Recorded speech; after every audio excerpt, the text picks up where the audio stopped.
अगर आप गर्भावस्था में पूरी भागवतम ना भी पढ़ पाए तब भी श्री कृष्ण जन्म के समय की यह स्तुति शिशु को अवश्य सुनानी ही चाहिए। भागवतम पुराण के 10वें स्कंद के दूसरे अध्याय में यह प्रसंग आता है कि किस प्रकार सारे देवों ने देवकी माँ के गर्भस्थ शिशु की स्तुति गाई। गर्भ स्तुति भगवान श्री कृष्ण के जन्म से पूर्व देवताओं ने कारावास में आकर गाई थी। इस स्तुति को रोज ध्यान से सुनने से शिशु में भी भगवान के जैसे ही गुण आते हैं। आइए श्रद्धा पूर्वक पाठ प्रारंभ करें। सर्वप्रथम परीक्षित जी भागवत पुराण के 25वें और 26वें श्लोक में कहते हैं, श्री हरि की लीला दर्शन हेतु भगवान शंकर, ब्रह्मा जी, नारद आदि ऋषि कंस की कैद खाने में आए। वहाँ श्री हरि को देख इस प्रकार स्तुति करने लगे, आप सत्य संकल्प हैं, आप सत्य स्वरूप हैं। सृष्टि के पूर्व, प्रलय के पश्चात तथा इस दृश्यमान जगत की स्थिति में तीनों अवस्थाओं में सिर्फ आप ही सत्य हैं। पृथ्वी, जल, अग्नि, वायु और आकाश, यह 5 दृश्यमान सत्य भी आपके ही रूप हैं। आप इस दृश्यमान जगत के शाश्वत जो कभी नहीं मिटता वह रूप है।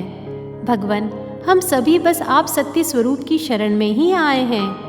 हे प्रभु, आप ही इस संसार रूपी वृक्ष की उत्पत्ति के आधार हैं। आप में ही इसका प्रलय होता है और आपकी कृपा से ही इसकी रक्षा होती है। जिनका चित्त आपके द्वारा ही की गई माया से भ्रमित हो जाता है, वे इस सत्य को नहीं समझ पाते और वे संसार की उत्पत्ति, उसका रक्षण करने वाले और प्रलय करने वाले ब्रह्म देवताओं को अलग अलग रूप में देखते हैं। परंतु तत्वज्ञानी पुरुष तो सबके रूपों में केवल आपका ही दर्शन करते हैं। आप ज्ञान स्वरूप आत्मा हैं। आप ही इस जगत के कल्याण के लिए ही अनेकों रूप धारण करते हैं। आप संत पुरुषों की रक्षा करने वाले, दुष्टों को उनकी दुष्टता का दंड देने वाले परम न्यायकारी हैं। हे कमल नयन, कुछ बिरले लोग ही आपके दर्शन कर पाते हैं। सृष्टि के समस्त पदार्थों और प्राणियों में आपके रूप में अपना चित्त लगा पाते हैं, अर्थात हर अच्छाई में आपको देख पाते हैं। ऐसे सत्पुरुष आपके चरण कमल रूपी जहाज का आश्रय लेकर इस संसार रूपी भवसागर को आसानी से पार कर जाते हैं। आज तक सभी ऋषि संतों ने इसी एकमात्र जहाज से संसार सागर को पार किया है।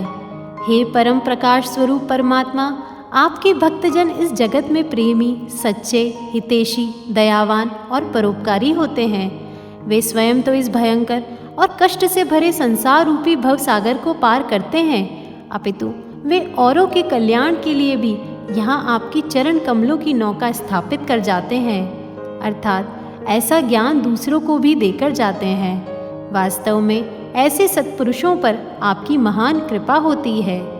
हे परम कृपालु, जो लोग आपके चरण कमलों की शरण नहीं लेते तथा आपके प्रति भक्ति भाव से रहित होने के कारण जिनकी बुद्धि भी शुद्ध नहीं है, परंतु वे अपने आप को झूठ मूठ मुक्त मानते हैं, ऐसे लोग यदि बड़ी बड़ी तपस्या और साधना भी करके किसी प्रकार ऊंचे से ऊंचे पद पर भी पहुंच जाए तो भी वे वहां से जल्द ही नीचे गिर जाते हैं।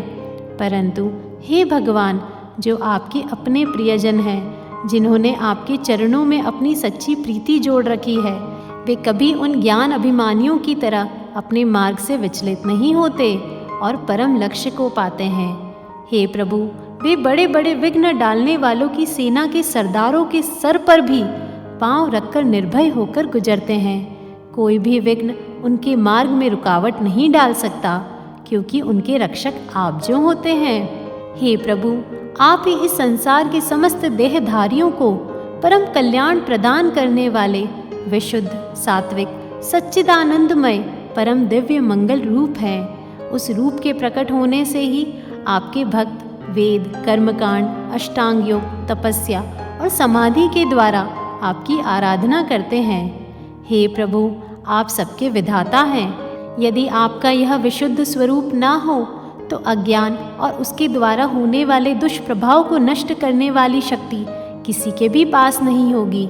वास्तव में जगत में दिखने वाले तीनों गुण सत, रज, तम आपके हैं और आपके द्वारा ही प्रकाशित होते हैं। यह सत्य है, परंतु इन गुणों के प्रकाश से भी आपके स्वरूप का केवल अनुमान ही होता है, आपके वास्तविक स्वरूप का साक्षात्कार नहीं होता।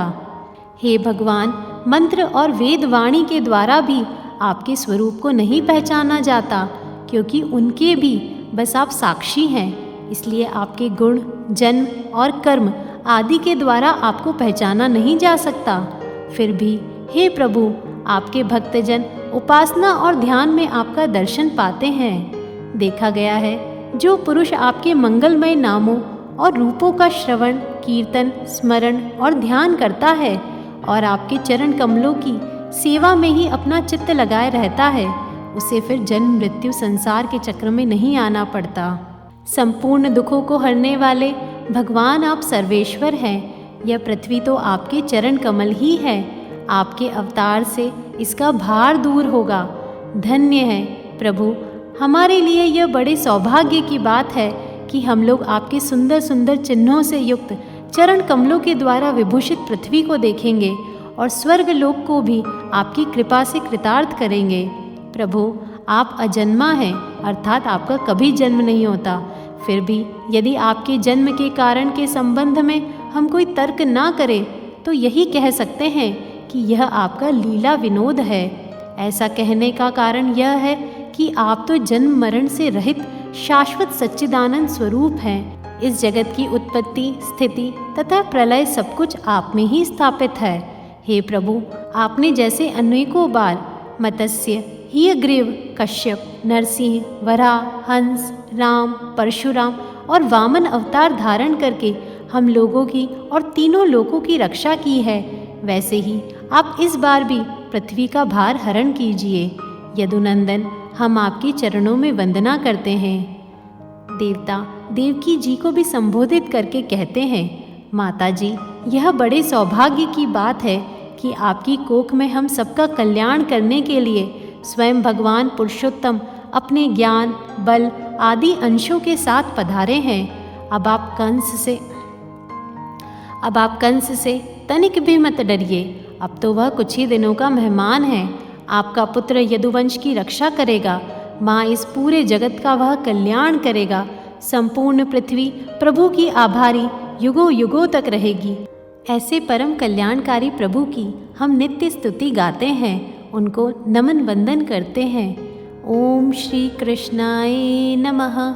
ओम श्री कृष्णाय नमः। ओम श्री कृष्णाय नमः।